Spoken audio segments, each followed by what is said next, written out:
कि अगर मुस्लिम महिलाएं हिजाब और बुर्का पहनेंगी तभी उन्हें सच्ची मुसलमान के तौर पर माना जाएगा।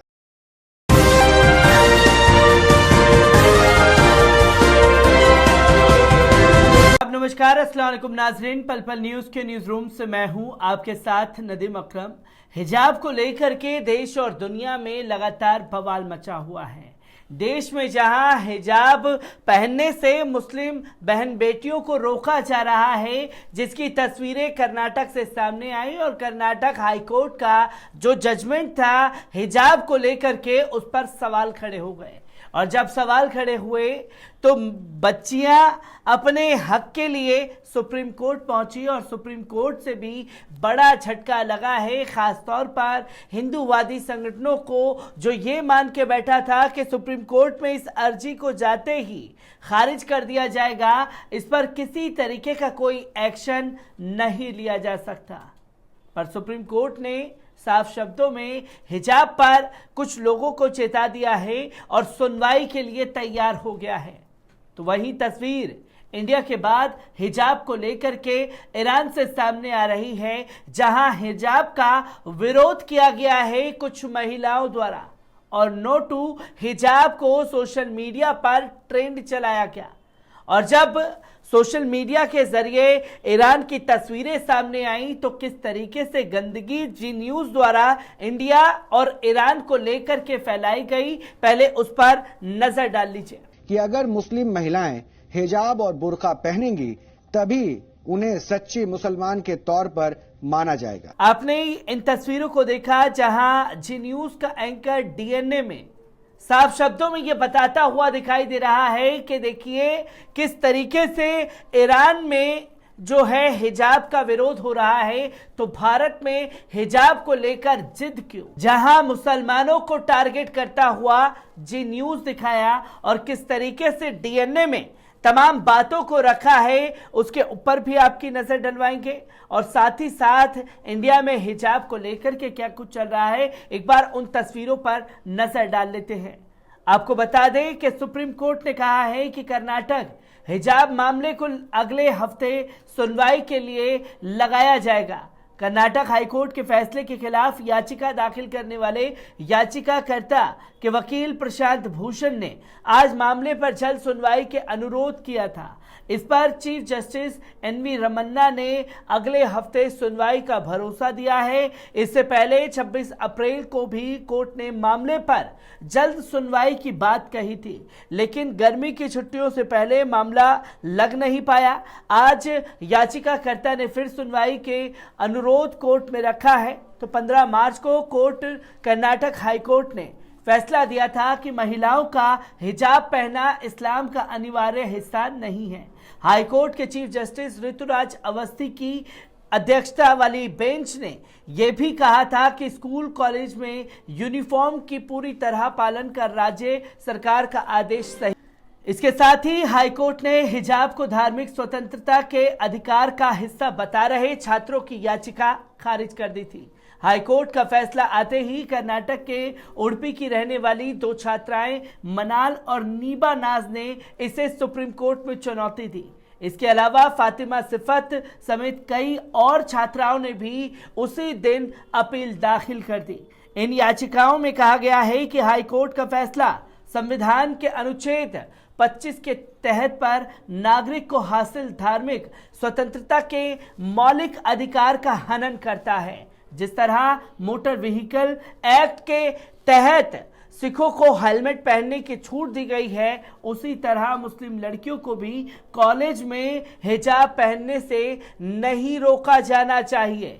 हिजाब विवाद में छात्राओं के अलावा all India Muslim personal law board समेत केरल जमीयत उलमाए हिंद जैसी संस्थाओं ने भी याचिका दाखिल की थी। मामले में याचिका दाखिल करने वाले वकीलों ने इससे पहले 3 बार तुरंत सुनवाई की कोशिश की थी। उसने कहा था कि छात्राओं की पढ़ाई पर हाईकोर्ट के फैसले का असर पड़ रहा है, जिसको लेकर के सुप्रीम कोर्ट गए और सुप्रीम कोर्ट जो काफी महीनों से हिजाब मामले को टालता हुआ दिखाई दिया, अब कहीं ना कहीं हिजाब मामले को सुनने के लिए पूरी तरीके से सुप्रीम कोर्ट तैयार हो गया है। पर यहां बात इंडिया में हिजाब को लेकर के क्या कुछ चल रहा है, जहां अपने फंडामेंटल राइट के लिए मुस्लिम बच्चियां सुप्रीम कोर्ट तक पहुंच गई हैं, तो जी न्यूज जो गंदगी फैला रहा है इंडिया और ईरान के नाम पर। ईरान में हिजाब का विरोध, भारत में हिजाब की जिद क्यों, ऐसे सवाल पूछे जा रहे हैं। और किस तरीके से डीएनए में यह नफरत फैलाई गई है, इसे देखने और समझने की जरूरत है। एक तरफ भारत में इस्लाम की जड़ें मजबूत हो रही हैं, तो दूसरी तरफ इस्लामिक देशों में इसका विरोध हो रहा है। ईरान में महिलाएं हिजाब के खिलाफ मुहिम चला रही हैं, वे बिना हिजाब के सड़कों पर निकल रही हैं और हिजाब से आजादी की मांग कर रही हैं। ईरान की गिनती उन देशों में होती है जहां हिजाब पहनना महिलाओं के लिए अनिवार्य है। हालांकि ईरान की महिलाओं ने 12 जुलाई को देश भर में इसके खिलाफ एक अभियान चलाया और बिना हिजाब के वीडियो सोशल मीडिया पर पोस्ट करके इसका विरोध किया। इसके अलावा ईरान में पिछले 2 दिनों से सोशल मीडिया पर #NoToHijab भी ट्रेंड कर रहा है। महत्वपूर्ण बात यह है कि इन महिलाओं ने हिजाब का विरोध करने के लिए 12 जुलाई का दिन चुना, जिस दिन ईरान हिजाब और शुद्धता के राष्ट्रीय दिवस के रूप में मनाता है। इस दौरान सरकारी संस्थाओं और एजेंसियों को पूरे हफ्ते के लिए हिजाब को बढ़ावा देने का निर्देश दिया जाता है। इसी दौरान ईरान की महिलाओं ने तय किया कि वो इस कट्टरता के सामने नहीं झुकने वाली हैं। आज भले ही ईरान में महिलाओं के लिए हिजाब पहनना अनिवार्य है, लेकिन वहां हमेशा से ऐसा नहीं था। वर्ष 1936 में ईरान के किंग राजशाह पहलवी ने बुर्के और हिजाब पर प्रतिबंध लगा दिया था। हालांकि इससे पहले ही ईरान के कॉलेज और स्कूलों में हिजाब पहनने पर रोक लग चुकी है। साल 1989 से पहले ईरान में सार्वजनिक स्थानों पर महिलाएं पश्चिमी पोशाकों में नजर आती थी। तब वे जींस, स्कर्ट, टी शर्ट पहनती थी और इन्हें इसकी पूरी आजादी दी गई थी। हालांकि इस दौरान इस्लामिक देशों ने इसका विरोध किया। उन्होंने बात को भी स्वीकार नहीं किया कि महिलाओं का अपना पहनावा चुनने की आज़ादी होनी चाहिए।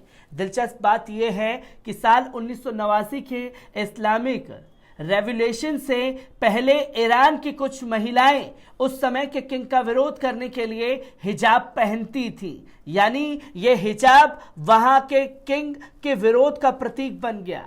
इस दौरान इन महिलाओं ने यह भी कल्पना नहीं की थी कि इस्लामिक रेवोल्यूशन के बाद वही हिजाब उन पर थोप दिया जाएगा और इसे लेकर कड़े नियम बना दिए जाएंगे। तो इन मुस्लिम छात्राओं का कहना है कि हिजाब पहनना उनका संवैधानिक अधिकार है। वो पहले हिजाब का और किताब के सिद्धांतों को मानती हैं, लेकिन दूसरी तरफ ईरान में जो इस्लामिक देश है वहां हिजाब पहनना अनिवार्य है, लेकिन वहां की महिलाएं निडर होकर इसका विरोध कर रही हैं। इससे आप क्या समझते हैं कि हमारा देश कैसे पीछे जा रहा है? एक धर्मनिरपेक्ष देश में इस्लामिक कट्टरपंथ बढ़ रहा है, जबकि एक इस्लामिक देश में इसका विरोध हो रहा है। अब आपको हिजाब से जुड़ा सही इतिहास भी जान लेने की जरूरत है।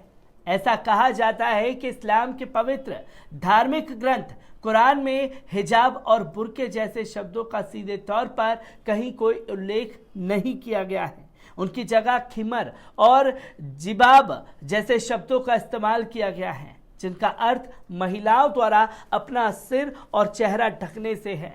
हालांकि कुछ लोग इस बात को गलत भी मानते हैं। यह भी कहा जाता है कि कुरान में हिजाब का कुछ जगह उल्लेख है, जिसकी तस्वीरें लोगों के सामने आ रही हैं और किस तरीके से हिजाब को लेकर के दुनिया भर में बवाल मचा हुआ है, इन तस्वीरों को देखने और समझने की जरूरत है।